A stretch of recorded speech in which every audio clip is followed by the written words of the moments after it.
Student, आज हम लोग क्लास 9 की स्पर्श पाठ पुस्तक के पाठ शुक्र तारे के समान का डिस्कशन करेंगे। तारों में शुक्र की कोई जोड़ नहीं। शुक्र चंद्र का साथी माना गया है। उसकी आभा प्रभा का वर्णन करने में संसार के कवि थकते नहीं।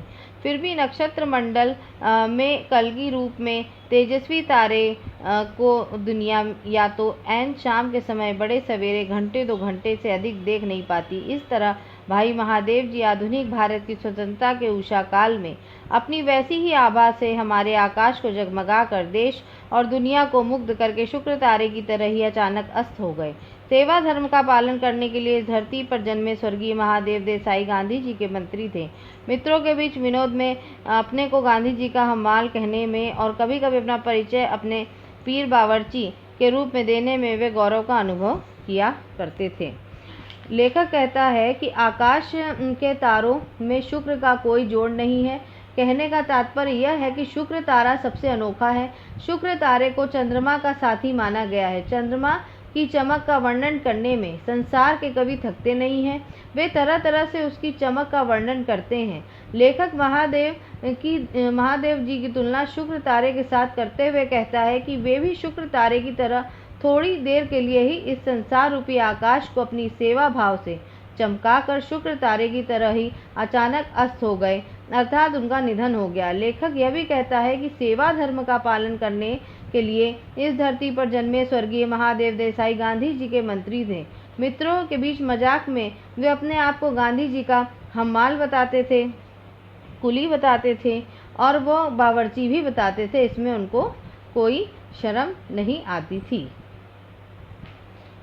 गांधी जी के लिए वे पुत्र से भी अधिक थे। जब सन 1917 में वे गांधी जी के पास पहुंचे थे, तभी गांधी जी ने उनको तत्काल पहचान लिया और उनको अपने उत्तराधिकारी का पद सौंप दिया।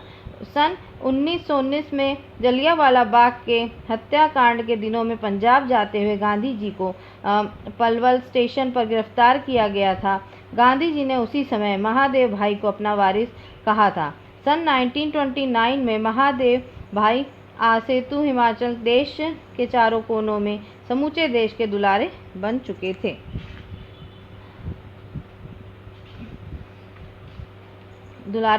थे। इसी बीच पंजाब में फौजी शासन के कारण जो कहर बरसाया गया था, उसका ब्यौरा रोज रोज आने लगा। पंजाब के आधिकारिक नेताओं को गिरफ्तार करके फौजी कानून के तहत जन्म कैद की सजाएं देकर काला पानी भेज दिया गया था। लेखक कहता है कि गांधी जी के लिए महादेव पुत्र से अधिक थे।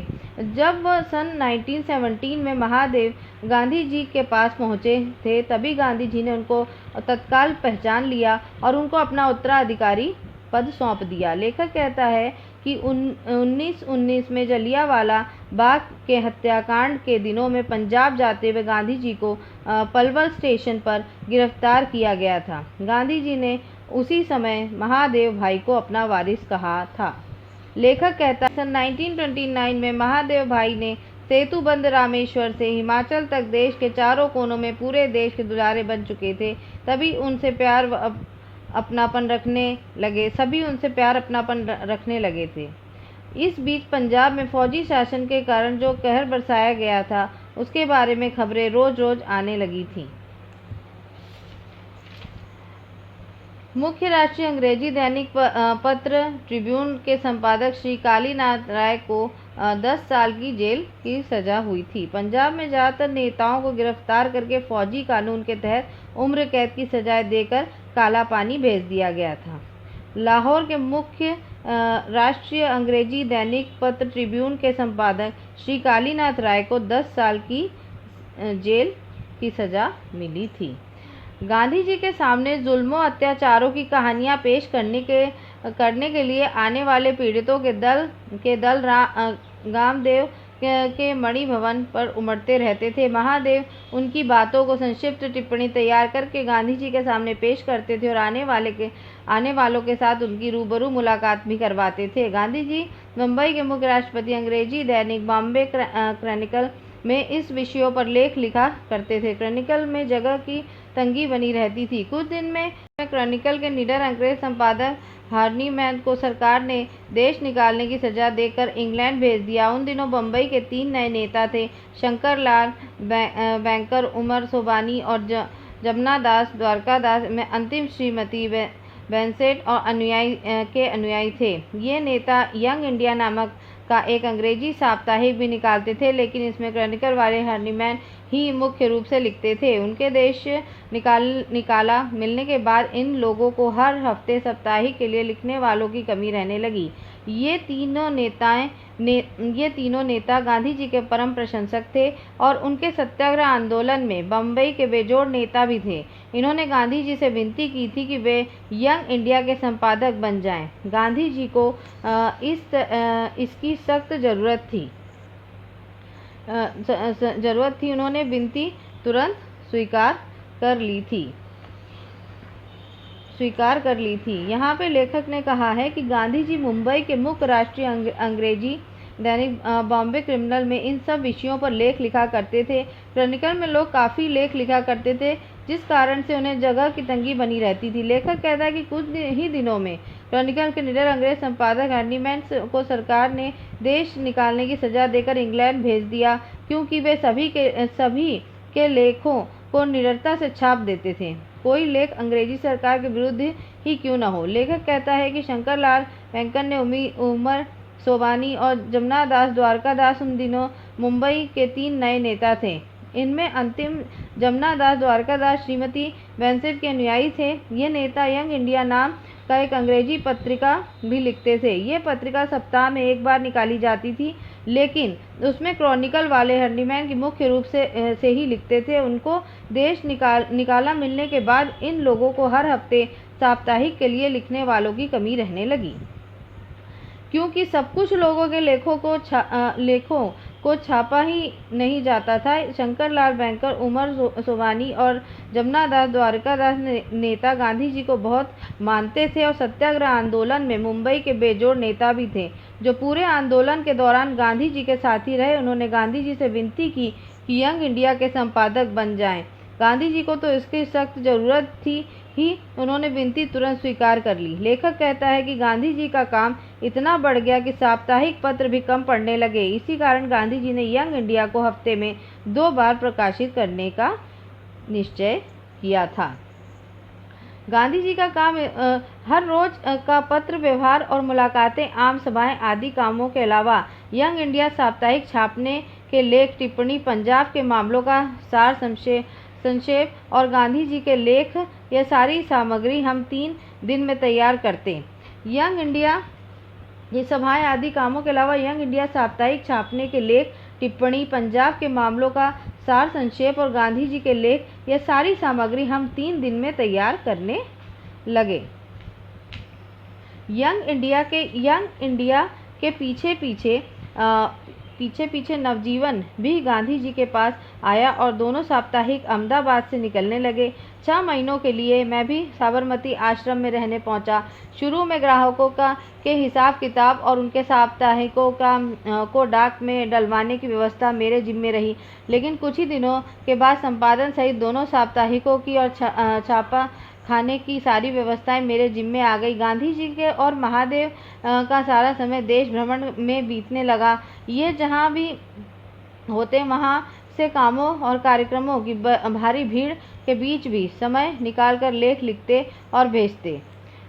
लेखक कहता है कि यंग इंडिया की सफलता को देखते हुए नवजीवन के संपादक गांधी जी के पास गए और दोनों पत्रिकाएं अहमदाबाद और साप्ताहिक निकालने लगे।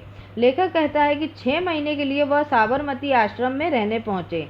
शुरू में ग्राहकों के हिसाब किताब और साप्ताहिकों की डाक में डलवाने वाली व्यवस्थाएं जो थी लेखक के जिम्मे रही, लेकिन कुछ ही दिनों बाद संपादन सहित दोनों साप्ताहिकों की और छापा खाने की सारी व्यवस्था लेखक के जिम्मे आ गई।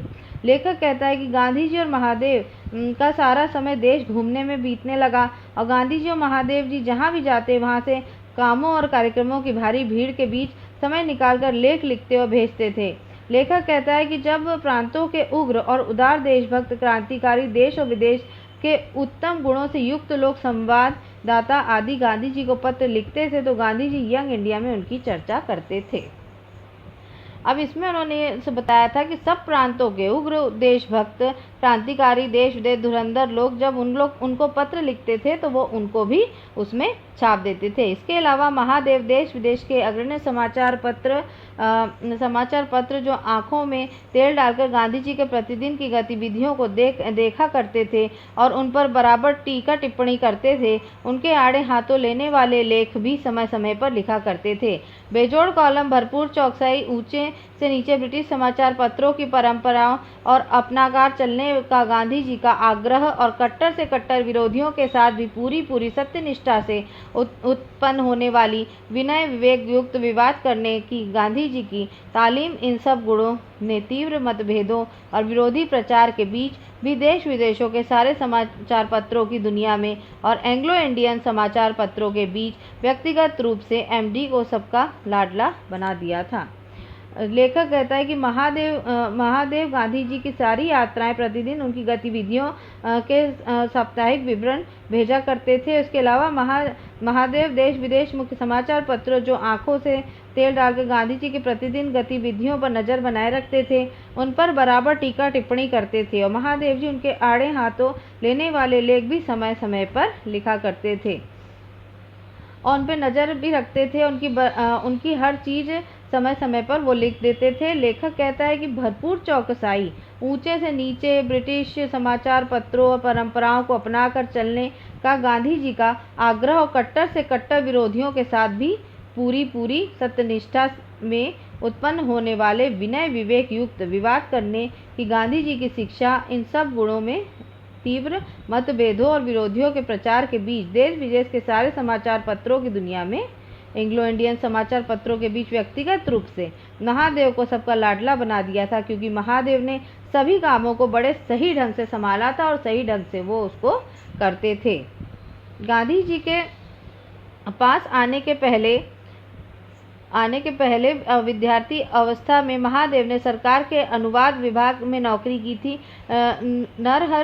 नरहरि भाई उनके जिगरी दोस्त थे। उन्होंने एक साथ वकालत पढ़ी थी। दोनों ने अहमदाबाद में वकालत भी साथ साथ ही शुरू की थी। इस पेशे में आमतौर पर स्याह और सफ़ेद और स्याह करना होता है। साहित्य और संस्कार के साथ इसका कोई संबंध नहीं रहता। लेकिन इन दिनों ने तो उसी समय से टैगोर, शरदचंद्र आदि साहित्य और उलट पुलट शुरू कर दिया था। चित्रांगदा, कच देवयानी और कथा पर टैगोर द्वारा रची विदाई का अभिशाप शीर्षक नाटिका, शरद बाबू की कहानियाँ आदि अनुवाद उस समय की उनकी साहित्यिक गतिविधियों की देन है। भारत में उनके अक्षरों का कोई सानी नहीं था। वायसराय के नाम जानने वाले गांधी जी के पत्र हमेशा महादेव की लिखावट में जाते थे। उन पत्रों को देखकर दिल्ली और शिमला में बैठे वायसराय लंबी सांस लेते रहते थे। भले ही उन दिनों ब्रिटिश सल्तनत पर कहीं सूरज न डूबता हो, लेकिन उसी सल्तनत के छोटे बादशाह को भी गांधी जी के सेक्रेटरी के समान सुंदर अक्षर लिखने वाला लेखक कहा जाता था। बड़े बड़े सिविलियन और गवर्नर कहा करते थे कि सारी ब्रिटिश सर्विसेज में महादेव के समान अक्षर लिखने वाला कहीं खोजने पर भी नहीं मिलता। पढ़ने वाले मंत्रमुग्ध करने वाला शुद्ध और सुंदर लेखन है। लेखक कहता है कि गांधी जी के पास आने से पहले महादेव ने विद्यार्थी जीवन में सरकार के अनुवाद विभाग में नौकरी की थी। नरहरि भाई उनके घनिष्ठ मित्र थे। दोनों एक साथ वकालत की पढ़ाई की थी। दोनों ने अहमदाबाद में वकालत भी साथ साथ ही शुरू की। लेखक ने कहा है कि वकालत के पेशे में आमतौर पर काले को सफ़ेद और सफ़ेद को काला करना होता है। कहने का तात्पर्य यह है कि वकालत ने झूठ को सच और सच को झूठ करना होता है। साहित्य और संस्कार के साथ इसका कोई संबंध नहीं है। लेकिन इन दोनों ने तो उसी समय से टैगोर, शरदचंद्र आदि साहित्य को उलटना पुलटना शुरू कर दिया था। चित्रांगदा, कच देवयानी की कथा, पर टैगोर द्वारा रचित विदाई का अभिशाप, शीर्ष नाटिका, शरद बाबू की कहानियाँ आदि अनुवाद उस समय की उनकी साहित्यिक गतिविधियों की देन है। लेखक कहता है कि भारत में महादेव के अक्षरों का कोई मुकाबला नहीं कर सकता था। कोई भी महादेव की तरह सुंदर लिखावट में नहीं लिख सकता था। यहाँ तक कि वायसराय के नाम जाने वाले गांधी जी के पत्र हमेशा महादेव की लिखावट में जाते थे। उन पत्रों को देखकर दिल्ली और शिमला में बैठे हुए वायसराय भी ईर्ष्या के शिकार होते थे। भले ही उन दिनों भारत पर ब्रिटिश सल्तनत की पूरी हुकूमत थी, लेकिन उस सल्तनत के छोटे बादशाह को भी गांधी जी के सेक्रेटरी यानी महादेव के समान सुंदर अक्षर लिखने वाला नहीं मिला था। महादेव के हाथों के लिखे गए लेख, टिप्पणियां, पत्र, गांधी जी के व्याख्यान, प्रार्थना, प्रवचन, मुलाकातों, वार्तालाप पर लिखी गई टिप्पणियां, सब कुछ फुलस्केप के चौथाई आकार वाली मोटी अभ्यास पुस्तिका में लंबी लिखावट के साथ जेट की सी गति से लिखा जाता था। वे शॉर्ट हैंड जानते थे। बड़े बड़े देशी विदेशी राजपुरुष, राजनीतिक, विदेश के अग्रणी समाचार पत्रों के प्रतिनिधि, अंतर्राष्ट्रीय संगठनों के संचालक, पादरी, ग्रंथकार आदि गांधी जी से मिलने के लिए आते थे। ये लोग खुद या इनके साथी संगी और गांधी जी के साथ बातचीत को शॉर्टहैंड में लिखा करते थे। महादेव एक कोने में बैठे बैठे अपनी लंबी लिखावट में सारी चर्चा को लिखते रहते थे। मुलाकात के लिए आए हुए लोग अपनी मुकाम पर जाकर सारी बातचीत को टाइप करके जब उसे गांधी जी के पास ओके करवाने के लिए पहुंचते थे, तो वह भले ही उनसे कुछ भूले या खामियां मिल जाएं, लेकिन महादेव की डायरी में या नोट बही में मजाल है कि कोई कमी नजर आए। लेखक कहता है कि महादेव के हाथों के लिखे गए लेख, टिप्पणियां, पत्र, गांधी जी के भाषण, प्रार्थना, प्रवचन, मुलाकातें, वार्तालापों पर लिखी गई टिप्पणियां, सब कुछ कागज में एक आकार के चौथे भाग के आकार वाली मोटी अभ्यास पुस्तिका में लंबी लिखावट के साथ जेट की सी गति से लिखा जाता था। वे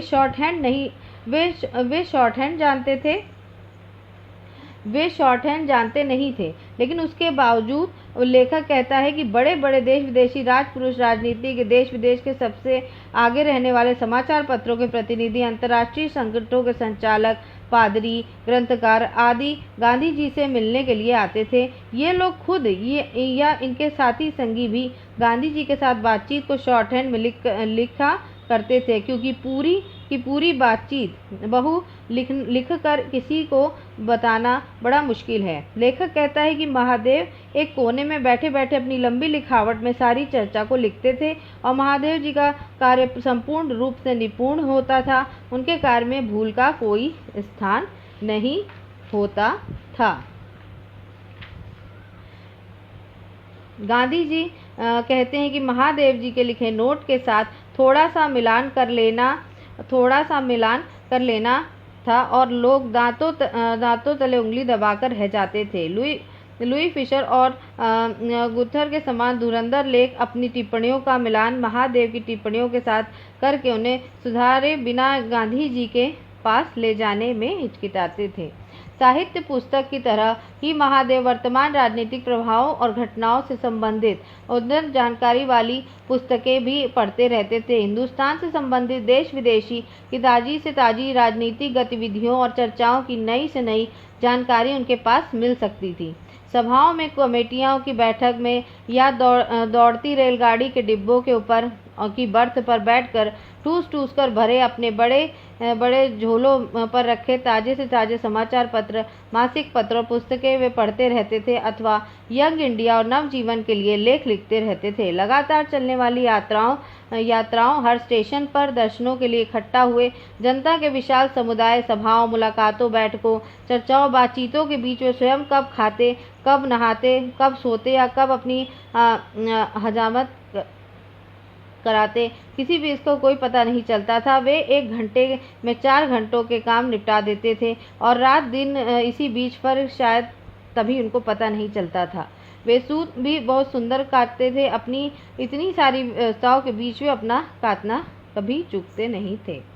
लेखक कहता है कि गांधी जी हमेशा मुलाकात के लिए आए हुए लोगों से कहते थे कि उन्हें अपना लेख तैयार करने से पहले महादेव के लिखे नोट के साथ थोड़ा मिलान कर लेना था। इतना सुनते ही लोग दांतों तले उंगली दबा लेते थे। लुई फिशर और गुथन समान के उत्तम गुणों से युक्त लेखक अपनी टिप्पणियों का मिलान पहले महादेव की टिप्पणियों के साथ करके उन्हें सुधार लेते थे, उसके बाद ही गांधी जी के पास ले जाते थे। लेखक कहता है कि साहित्यिक पुरुषों की तरह ही महादेव वर्तमान राजनीतिक प्रभावों, घटनाओं से संबंधित अब तक की जानकारी वाली पुस्तकें भी पढ़ते रहते थे। हिंदुस्तान से संबंधित देश विदेश की ताज़ी से ताज़ी राजनीतिक गतिविधियों और चर्चाओं की नई से नई जानकारी उनके पास मिल सकती थी। लेखक कहता है कि या तो महादेव सभाओं में, कमेटियों की बैठक में या दौड़ती रेलगाड़ी के डिब्बों की बर्थ पर बैठकर ठूस ठूस कर भरे हुए बड़े झोले में रखे ताजे समाचार पत्र, मासिक पत्र, पुस्तकें पढ़ते रहते थे अथवा यंग इंडिया और नवजीवन के लिए लेख लिखते थे। लगातार चलने वाली यात्राओं, हर स्टेशन पर दर्शनों के लिए इकट्ठा हुए लगातार चलने वाली यात्राओं की वजह से जनता के विशाल समुदाय सभाओं, मुलाकातों, बैठकों, चर्चाओं, बातचीतों के बीच स्वयं कब खाते, कब नहाते और कब सोते और कब सोते और किसी को कोई पता नहीं चल पाता था। लेखक कहता है कि महादेव की एक खास बात यह थी कि वे 1 घंटे से 4 घंटों के काम निपटा देते थे। काम में रात और दिन नहीं देखते थे। गांधी जी से अलग करके अकेले ही उनकी कोई कल्पना ही नहीं थी। महादेव और गांधी जी इस तरह हो गए थे जैसे सिक्के के 2 पहलू। कामकाज की लगातार व्यस्त रहते हुए भी कोई कल्पना भी नहीं कर सकता कि वे इस तरह समय निकालकर वे अपनी डायरी लिखते थे। दिन प्रतिदिन की उनकी डायरी की वे अगणित अभ्यास पुस्तकें आज भी मौजूद हैं। बिहार और उत्तर प्रदेश के हजारों मील लंबे मैदान गंगा और यमुना और दूसरी नदियों के परम उपकारी सोने की कीमत वाले गाद के बने हैं। आप सौ कोस चल लीजिए, रास्ते में सुपारी फोड़ने लायक एक पत्थर भी कहीं मिलेगा नहीं। इस तरह महादेव के संपर्क में आने वाले किसी को भी ठेस या ठोकर की बात तो दूर, खुरदरी मिट्टी या कंकरी भी कभी चुभती नहीं थी। उनकी निर्मलता, प्रतिभा उनके संपर्क में आने वाले व्यक्ति और चंद्र शुक्र की प्रभा के साथ दूधों नहला देती थी। इसमें सराबोर होने वाले मन में उनकी मोहिनी नशा कई दिन तक उतरता नहीं था। महादेव का समूचा जीवन और उनके सारे कामकाज गांधी जी के साथ एक रूप होकर इस तरह गुद गए थे कि गांधी जी से अलग करके अकेले उनकी कोई कल्पना ही नहीं की जा सकती थी। कामकाज और अनवरत व्यस्तताओं के बीच कोई कल्पना भी न कर सके। इस तरह समय निकालकर लिखी गई दिन प्रतिदिन की उनकी डायरी की वे अगणित अभ्यास पुस्तकें आज भी मौजूद हैं। प्रथम श्रेणी लेखक कहता है कि जिस तरह बिहार और उत्तर प्रदेश के हजारों मील लंबे मैदान गंगा, यमुना और दूसरी नदियों के परम उपकारी सोने की कीमत वाले कीचड़ के बने, यदि कोई इन मैदानों के किनारे 100 कोस भी चल लेगा तो वह रास्ते में सुपारी फोड़ने लायक एक पत्थर भी नहीं मिलेगा। इस तरह महादेव के संपर्क में आने वाले किसी भी व्यक्ति को ठेस या ठोकर की बात तो दूर है, खुरदरी मिट्टी या कंकरी भी कभी नहीं चुभती थी। यह उनके कोमल स्वभाव का परिणाम था। लेखक कहता है कि महादेव जी के स्वभाव के कारण उनके मिलने वाले व्यक्ति उनके प्रभावित हुए बिना नहीं रह पाते थे। लेखक कहता है कि उनके स्वभाव प्रभावित हुए व्यक्ति कई दिनों तक उनके बारे में ही बातें करते थे। महादेव का पूरा जीवन, उनके सारे कामकाज गांधी जी के साथ इस तरह से मिल गए थे कि गांधी जी अलग करके अकेले उनकी कोई कल्पना ही नहीं की जा सकती। महादेव और गांधी जी इस तरह हो गए थे जैसे सिक्के के 2 पहलू। कामकाज लगातार व्यस्त रहते थे और उनको किस तरह से समय निकालकर वह अपनी डायरी लिखते थे। दिन प्रतिदिन उनकी डायरी अगणित अभ्यास पुस्तक में मौजूद होती थी। इस तरह प्रथम श्रेणी के शिष्ट संस्कार, सम्मान, भाषा, मनोहारी लेखन शैली की ईश्वरीय देन महादेव को मिली थी। यद्यपि गांधी जी के पास पहुंचने के बाद घमासान लड़ाइयाँ, आंदोलन, समाचार पत्रों की चर्चाओं की भीड़ भरे प्रसंगों के बीच केवल साहित्यिक गतिविधियों के लिए उन्हें कभी समय नहीं मिला, फिर भी गांधी जी की आत्मकथा सत्य के प्रयोग का अंग्रेजी अनुवाद उन्होंने किया, जो नवजीवन प्रकाशित होने वाले मूल गुजराती की तरह हर हफ्ते यंग इंडिया में छपता था। बाद में पुस्तक के रूप में उन्हें अंगनित संस्करण सारी दुनिया के देशों में प्रकाशित किए। इसमें लेखक ने यह कहा है कि प्रथम श्रेणी की शिष्ट संस्कार और संपन्न और मनोहारी लेखन शैली ईश्वरीय देन महादेव को मिली थी। मतलब वो हर तरीके के लेखन को लिख लेते थे और गांधी जी की जो भी चीज़ें होती, जब वो गांधी जी के पास पहुंचे थे उसके बाद उन्होंने वहाँ पे घमासान लड़ाइयाँ आंदोलन जो होते थे, समाचार पत्रों की चर्चाएं जो होती थी और भी चीज़ें, केवल साहित्यिक गतिविधियों के लिए उन्हें कभी समय नहीं मिला, फिर भी वह गांधी जी के बारे में आत्मकथा के रूप में वो जरूर लिखते थे, जो कि नवजीवन में प्रकाशित होने वाले मूल गुजराती की तरह हर हफ्ते यंग इंडिया में छपता रहता था। बाद में पुस्तक के रूप में उसके अंगनित संस्करण, बाद में एक बुक के रूप में वो अनेक उसमें प्रकाशित हुई। सन 1934-35 में गांधी जी वर्धा के महिला आश्रम में और मंगनवाड़ी में रहने के बाद अचानक मंगनवाड़ी से चलकर से गांव की सरहद पर एक पेड़ के नीचे जा बैठे। उसके बाद वहां एक दो झोपड़े बने और फिर धीरे धीरे मकान बनकर तैयार हुए। तब महादेव भाई दुर्गा बहन और नारायण के साथ मंगनवाड़ी में रहे। वहीं से वे वर्धा और असंख्य गर्मी में रोज सुबह पैदल चलकर सेवाग्राम पहुंचते थे। वहां दिन भर काम करके शाम को वापस पैदल आते थे। जाते आते पूरे 11 मील चलते थे। रोज का यह सिलसिला लंबे समय तक चला। कुल मिलाकर इसका जो प्रतिकूल प्रभाव पड़ा, उनकी अकाल मृत्यु के कारणों में वह एक कारण माना जाता है। इस मौत का घाव गांधी जी के दिल में उनके जीते जी बना ही रहा। वे भर्तृहरि के भजन की तरह पंक्ति हमेशा दोहराते रहे, एरे जख्म जोगे नहीं जशे। यह घाव कभी योग से भरेगा नहीं। बाद के सवालों में प्यारेलाल जी से कुछ कहना होता और गांधी जी उनको बुलाते तो उस समय अनायास उनके मुंह से महादेव ही निकलता था। लेखक कहता है कि सन 1934-35 में गांधी जी वर्धा के महिला आश्रम में और मंगनवाड़ी में रहने के बाद अचानक मंगनवाड़ी से चलकर से गांव की सरहद पर लगे एक पेड़ के नीचे जा बैठे। उसके बाद वहां एक दो झोपड़े बने और फिर धीरे धीरे मकान बनकर तैयार हो गए। जब यह काम हो रहा था तब तक महादेव भाई दुर्गा बहन और नारायण के साथ मंगनवाड़ी में ही रहे। वहीं से वर्धा की सहन न की जाने वाली गर्मी से रोज सुबह पैदल चलकर सेवाग्राम वो पहुंचते थे। वहां दिन भर काम करते थे, शाम को पैदल वापस आते थे। तो लेखक का ये कहना है कि जो हर रोज जाते आते पूरे 11 मील चलते थे, रोज का यह क्रम लंबे समय तक चलता रहा था उनका।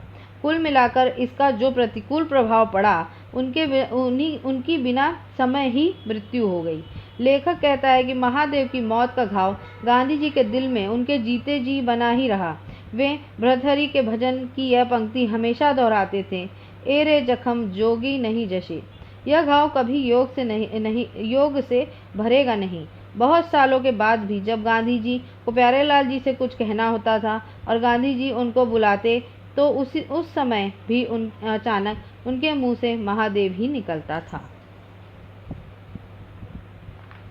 स्टूडेंट, यहाँ पे ये पार्ट समाप्त होता है। अब नेक्स्ट वीडियो में हम नेक्स्ट पार्ट डिस्कस करेंगे। Please subscribe my channel.